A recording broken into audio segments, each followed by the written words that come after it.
बच्चे 2 साल में कोटा से निकल जाते हैं, कोटा सालों तक बच्चों से नहीं निकलता। क्या करता है कोटा? 2018 में 13, 19 में 18, 2022 में 15, 2023 में अब तक 23 नंबर से कोटा में रहने वाले स्टूडेंट के सुसाइड केस। राजस्थान का एक टाउन जिसे जेईई और नीट के एग्जाम के प्रिपरेशन का हब माना जाता है। यहाँ 150 से ज्यादा कोचिंग सेंटर है। यहाँ हर साल अप्रोक्सीमेटली 2 लाख स्टूडेंट्स इस शहर में कॉम्पिटिटिव एग्जाम के लिए आते हैं और इस कोचिंग हब का रेवेन्यू है 5000 करोड़। सबसे ज्यादा सुसाइड केसेस कोटा से ही रिपोर्ट होते हैं। बाकी सिटीज और टाउन्स में भी बहुत सारे कोचिंग सेंटर्स हैं, लेकिन वहाँ इन केसेस की ज़्यादा रिपोर्टिंग नहीं होती है। रिसेंटली तमिलनाडु एक केस था जहाँ पे नीट एस्पायरेंट ने नीट एग्जाम में फेल होने के कारण अपनी जान दे दी। उसके बाद उसके पिता ने भी अपनी जान दे दी और नीट एग्जाम के चलते शहर में चलते सुसाइड्स को देखकर तमिलनाडु की गवर्नमेंट नीट एग्जाम को बैन करने की बात कर रही है। अब आप समझ सकते हो कि सिचुएशन कितनी ज़्यादा आउट ऑफ कंट्रोल है। आज के समय में कोटा सिर्फ टॉपर्स की वजह से हेडलाइन में नहीं है, वो हेडलाइन में है उसके बढ़ते सुसाइड केसेस के कारण। नेशनल क्राइम ब्यूरो रिपोर्ट ने अपनी रिपोर्ट में बताया कि national average suicide rate is 10.6% per 1000 students, but the Kota has witnessed the number of suicide cases by 61.3%। 2016 में द कंडेंट ने अपनी रिपोर्ट में बताया था कि कैसे कोचिंग सेंटर्स को काउंसलर को हायर करना पड़ा था उन स्टूडेंट्स के लिए जो मेंटल ट्रॉमा इफेक्ट कर रहे थे। हाउएवर एडमिनिस्ट्रेटिव ने इस सिचुएशन को देखते हुए spring loaded fence emergency alarming system को सभी पीजी और हॉस्टल्स में इंस्टॉल करने के ऑर्डर्स दे दिए। लेकिन क्या ये प्रॉब्लम का सॉल्यूशन है? मेरे हिसाब से तो नहीं। यहाँ पे प्राइमरी प्रॉब्लम ये है कि आखिर स्टूडेंट के दिमाग में ये सुसाइड जैसे थॉट आ ही क्यों रहे हैं? हमारा एजुकेशन सिस्टम इतना प्रेशराइजिंग है कि इससे एस्केप करने का स्टूडेंट के पास सिर्फ यही रास्ता बचा है। आखिर क्या रीजन है ऐसे बढ़ते हुए केसेस का और हम इसे कैसे रोक सकते हैं?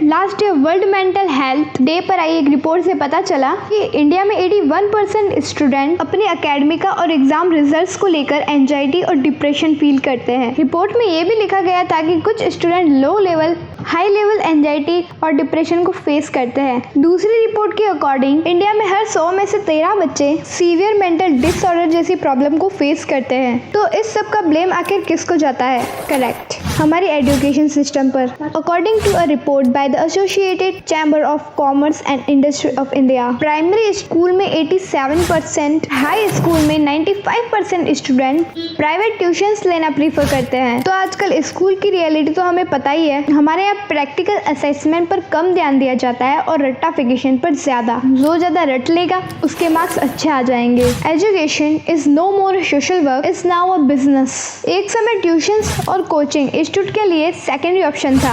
अगर कोई स्टूडेंट किसी पर्टिकुलर सब्जेक्ट में वीक है तो उसके लिए ट्यूशन लगाया जाता था। लेकिन आज के समय में ट्यूशन क्लासेस प्राइमरी हो चुकी है और स्कूल्स की एजुकेशन सेकेंडरी। यदि हम हमारी क्लास के अंदर टीचर से कुछ डाउट भी पूछ लेते हैं तो वो हमारी बेइज्जती करके हमें बैठा देता है और अगली बार कोई भी स्टूडेंट डाउट पूछने की कोशिश नहीं करता है। इसीलिए ट्यूशन क्लासेस तो प्राइमरी हो चुकी है। आज के समय में लोगों की थिंकिंग ये है कि अच्छे मार्क्स चाहिए तो ट्यूशन तो लगाना ही होगा, या फिर कोई कॉम्पिटिटिव एग्जाम क्रैक करना है तो कोचिंग इज मैंडेटरी, वो भी 8th और 9th स्टैंडर्ड से। कि एग्जाम क्रैक करना है, स्कूल इज ओल्ड स्कूल यार, कोचिंग सेंटर ज्वाइन करो। एक बात ध्यान रखने की है, जो कोचिंग इंडस्ट्री है ना, इन्होंने कुछ समय में इतना ज्यादा ग्रो किया है और ये हुआ है सिर्फ हमारी एजुकेशन सिस्टम के फ्लॉज की वजह से। अगर हमारा एजुकेशन सिस्टम एकदम फिक्स्ड होता तो ये कभी भी अपना इतना बड़ा बिजनेस खड़ा नहीं कर पाते। कॉम्पिटिटिव एग्जाम के लिए इंडिया में बहुत सारे स्टूडेंट प्रिपेयर करते हैं, जिसमें से मैं सिर्फ नीट और जेईई की बात करूं तो लगभग 30 लाख एक्सपायरेंट्स इन 2 एग्जाम्स के ही होंगे। अब इन एग्जाम को प्रिपेयर करने वाला स्टूडेंट 10th क्लास पास करते या तो फिर वो कोटा चला जाएगा या फिर अपना लोकल इंस्टीट्यूट ज्वाइन कर लेगा। और अब यहाँ पर कोटा जाने वाले स्टूडेंट की प्राइमरी फोकस उनकी कोचिंग होती है। कोचिंग के साथ साथ वो फॉर्मेलिटी के लिए एक डमी स्कूल ज्वाइन कर लेते हैं जहाँ पे अटेंडेंस का कोई पंगा नहीं होता, सिर्फ प्रैक्टिकल देने जाना पड़ता है और एग्जाम देने। अब जेईई की तैयारी करने वाले एक्सपायरेंट का एक मेन गोल होता है 23 IIT में किसी इसी में भी एडमिशन लेना, क्योंकि IIT is equals to status symbol. IIT का कैंपस बहुत मस्त है भाई। IIT में टॉप नॉच फैकल्टी होती है। सब फैक्टर्स स्टूडेंट्स को मोटिवेट कर देते हैं और इसीलिए हर साल 12 लाख बच्चे JEE के एग्जाम के लिए बैठ जाते हैं। डेटा के हिसाब से हर साल 15 लाख स्टूडेंट्स अपनी इंजीनियरिंग कंप्लीट करते हैं और IIT में सीट्स है कुल कुछ 17,000। इंजीनियरिंग और IIT के सिलेक्शंस को लेकर पेरेंट्स की भी बहुत बड़ी डिजायर दिखाई देती है, जिसका अंदाजा आप इस रिपोर्ट से लगा सकते हैं। इसमें लिखा है कि इंडिया के ऐसे बहुत सारे स्टेट्स अपने 11 साल के बच्चों को कोटा भेज रहे हैं। ये सब तो होगी डेटा की बात, लेकिन कुछ पेरेंट्स और सोसाइटी डेटा पे बात नहीं करते, वो लाइव एग्जाम्पल पर विश्वास करते हैं। अगर तुम्हारे किसी रिलेटिव के बच्चे ने IIT निकाल लिया तो तुम क्यों नहीं निकाल सकते? तुम भी तो सेम स्कूल में थे, सेम कोचिंग इंस्टीट्यूट में थे। ऐसा तो नहीं था कि उनके पेरेंट्स ने उसे कुछ अलग प्रोवाइड करवाया। हर साल कोचिंग इंस्टीट्यूट के ब्रोचर्स पर कुछ फोटोज छपते हैं और इनकी सक्सेस को देखकर पेरेंट्स को एक ही चीज लगती है कि अगर बच्चे को बेस्ट कोचिंग इंस्टीट्यूट ज्वाइन करवा दिया, कोटा भेज दिया और उसका IIT में एडमिशन हो गया तो सक्सेस पक्की।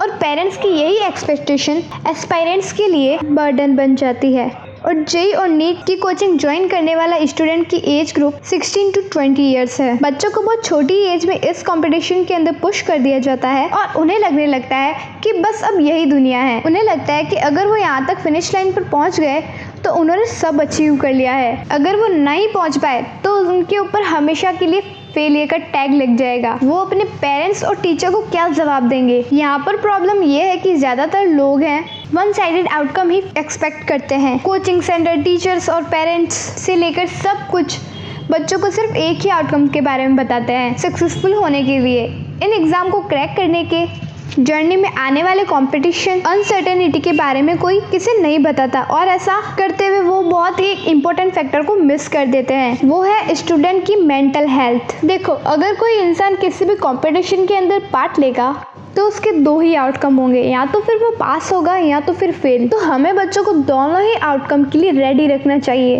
एडमिशन के टाइम तो कोचिंग सेंटर भी खुद को बहुत ग्लोरीफाई करते हैं, लेकिन जैसे एक स्टूडेंट वहाँ पे वो ज्वाइन करता है, जैसे ही उसका मेंटल टॉर्चर शुरू हो जाता है। कोचिंग में प्रैक्टिस टेस्ट कंडक्ट करवाए जाते हैं और उसी के बेसिस पे वो स्टूडेंट को अलग अलग बैचेस में शिफ्ट कर देते हैं। जैसे कि कोई अच्छा परफॉर्म करेगा तो उसे टॉप बैच में डालेंगे जहाँ पे अच्छी फैसिलिटीज होगी, या तो फिर कोई खराब परफॉर्म करेगा तो उसे पुअर बैच में डाल दिया जाएगा।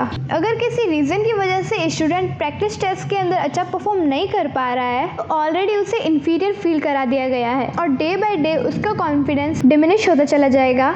ये चीज उसके मेंटल हेल्थ पर कॉन्स्टेंटली बहुत ही ज्यादा नेगेटिव इफेक्ट डालती है। अब to be very honest, coaching का जो ये इकोसिस्टम है हर एक स्टूडेंट के लिए नहीं बना। हर एक स्टूडेंट का लेवल अलग होता है। कोई प्रेशर में परफॉर्म नहीं कर पाता, या तो फिर कोई तो घर से दूर रहने की वजह से होम सिकनेस फील करने लगता है, या फिर किसी को खाना सूट नहीं होता। और तो स्टूडेंट के दिमाग में एक चीज टिकी रहती है कि वो अपनी फैमिली के ऊपर एक फाइनेंशियल बर्डन बन के आया है। पेरेंट्स के साथ साथ स्टूडेंट के खुद की भी बहुत ही ज्यादा एक्सपेक्टेशन हो जाती है। अगर वो उस पर खड़ा ना उतर पाए तो उसका कॉन्फिडेंस लेवल एकदम 0 हो जाता है और बच्चे कुछ एक कसर सक्सेना अंकल के ताने तो पूरे कर ही देते हैं। मैंने इंटरनेट पे बच्चों से पूछा कि कोटा में हो रही इन सुसाइड्स का क्या कारण है, तो हमें काफ़ी सारे डिफरेंट आंसर्स मिले, जिसमें किसी ने फाइनेंशियल रीज़न को ब्लेम किया तो किसी ने नो कनेक्शन ऑफ पेरेंट्स को, किसी ने सेल्फ डाउट बताया या एजुकेशन सिस्टम को ही गंदा बताया। ये सब रीज़न अपनी जगह पे एकदम सही है, लेकिन इसका कोर रीज़न है कोचिंग सेंटर्स के द्वारा बेचा गया बेस्ट कॉलेज ड्रीम। अब ये सब बातें जो टीचर्स जो हैं वो स्टूडेंट्स के दिमाग में डाल देते हैं, लेकिन हाँ कभी कभी कोई टीचर्स स्टूडेंट को मोटिवेट करने के लिए ऐसा करते भी होंगे, लेकिन ये एक गलत तरीका है स्टूडेंट को मोटिवेट करने का। स्टूडेंट को मेंटर्स के द्वारा ही शुरू से बहुत गलत गाइडेंस दी जाती है। उन्हें IIT क्लियर करने का या डॉक्टर बनने का ड्रीम बहुत ही सॉफ्टली सेल कर दिया जाता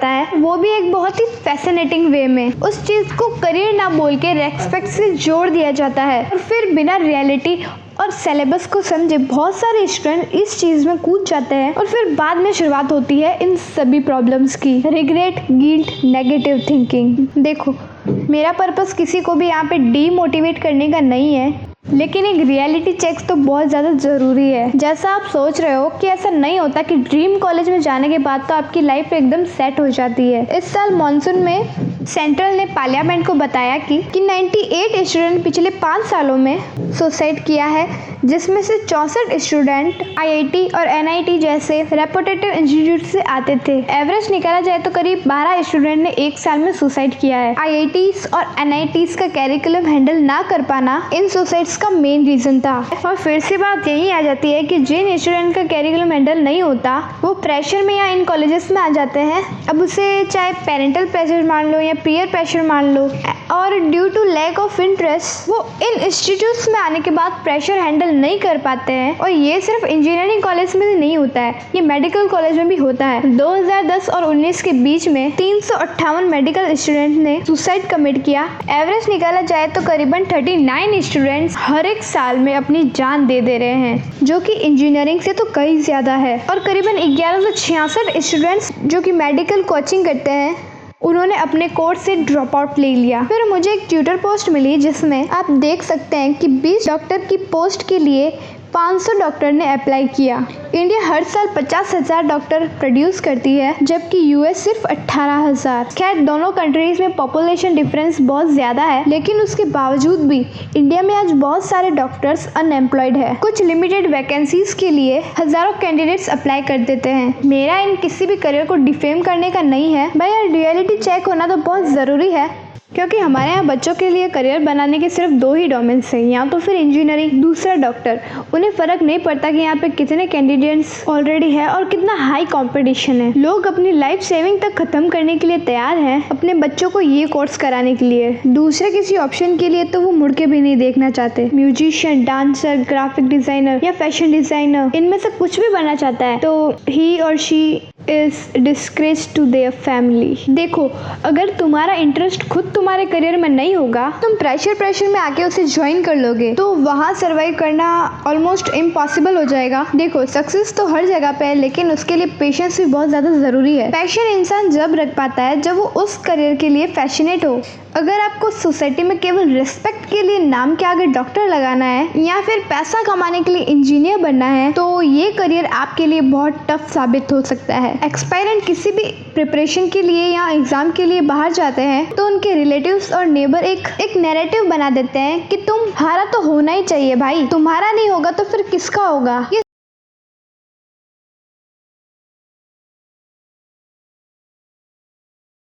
सारी बातें सपोर्टिव तो बिल्कुल नहीं होती, लेकिन उल्टा स्टूडेंट पर एक प्रेशर क्रिएट जरूर कर देती है। यूपीएससी की प्रिपरेशन करने वाले ऐसे बहुत से बच्चे हैं जो पिछले 4-5 सालों से अपने घर नहीं गए, जो अपने होम टाउन को जाना अवॉइड करते हैं, क्योंकि जैसे ही वो घर जाएंगे तो आसपास के लोग उन्हें टॉन्ट मारना शुरू कर देंगे। ये पूछना शुरू कर देंगे कि तुम इतने समय से बाहर हो, तुम्हारी सिलेक्शन अभी तक नहीं हुई। एक इरिटेटिव और इनरिस्पॉन्सिबल बिहेवियर हमारी सोसाइटी को और भी ज्यादा टॉक्सिक बना देती है। और कुछ हो ना हो, यहाँ पे एक्सपायरेंट के दिमाग में एक चीज बैठ जाती है, अगर वो एग्जाम क्लियर नहीं कर पाए तो उन्हें मॉक किया जाएगा और कोई भी सपोर्ट नहीं करेगा। इन सारी बातों को वो बच्चा टॉलरेट नहीं कर पाता। तो हॉस्टल्स में अलार्म और पंखे पर स्प्रिंग लगाना अपनी जगह ठीक है, लेकिन ये कोई बात का सॉल्यूशन नहीं होता। कुछ सॉल्यूशंस है जिसके तहत हम इस सुसाइड को थोड़ा रोक सकते हैं। सबसे पहला तो ये है कि हमें स्टूडेंट की मेंटल हेल्थ को प्रायोरिटी में रखना पड़ेगा। स्टूडेंट को प्रेयर प्रेशर में कोई भी इंस्टीट्यूट और कोई कोर्स ज्वाइन मत करवाओ। स्टूडेंट तैयारी कर रहे हैं या फ्यूचर प्लान कर रहे हैं, उनको मैं बता दूं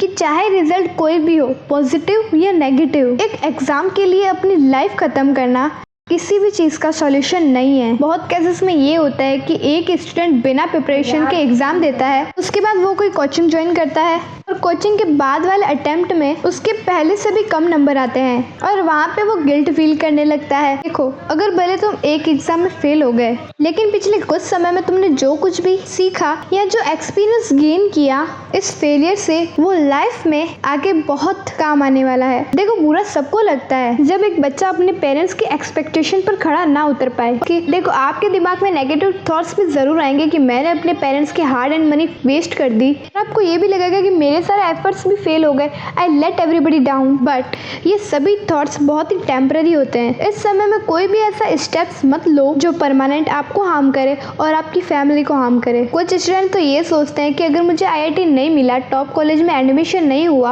आगे जाके उनकी प्लेसमेंट नहीं होगी या फिर वो अच्छी जॉब ग्रैब नहीं कर पाएंगे। देखो ऐसा ही नहीं होता। आपके कॉर्पोरेट करियर में आपको सारी अपॉर्चुनिटीज़ मिलेंगी जहाँ पे आप ग्रो कर सकते हो, बहुत सारी स्किल्स सीख सकते हो, ऐसे कोर्सेज परसीव कर सकते हो जिसमें आप बहुत अच्छी ग्रोथ ले लोगे। लेकिन किसी एग्ज़ाम में अच्छी तरीके से परफॉर्म ना करने की वजह से खुद को फेलियर का टैग दे देना और पूरी तरह डीमोटिवेट हो जाना ठीक नहीं है। हाँ, कुछ समय के लिए बुरा ज़रूर लगेगा but it's not permanent, trust me. और आज के समय में अच्छे कॉलेजेस भी जॉब की गारंटी नहीं देते। देखो कि कितनी बड़ी बड़ी कंपनीज एम्प्लॉय को ले ऑफ कर रही है। डिग्रीज और कॉलेज मैटर नहीं करता, ओवरऑल आपकी स्किल्स मैटर करती है जो आप सिर्फ लॉन्ग टर्म में डेवलप कर सकते हो। इस कॉम्पिटिटिव एग्जाम को क्रैक करने से सडनली वो नहीं होने वाला था। वो अपॉर्चुनिटी आपके पास अभी भी है और लाइफ टाइम रहेगी। हर फील्ड डिग्री की नहीं, स्किल्स की कमांड करता है। देखो, करियर ऑप्शन कोई भी चूज कर लो बट सबसे पहले खुद का इंस्पेक्शन करना, फिर डिसीजन लेना। कभी भी कोई भी काम सोसाइटी के प्रेशर में आके मत करना, क्योंकि जब तक आप उस काम को करने के लिए इंटरनली कन्विंस नहीं होंगे तो तब तक आपको ना ही सेटिस्फेक्शन मिलेगी, ना ही आप उस पर्टिकुलर काम में अच्छा परफॉर्म कर पाओगे।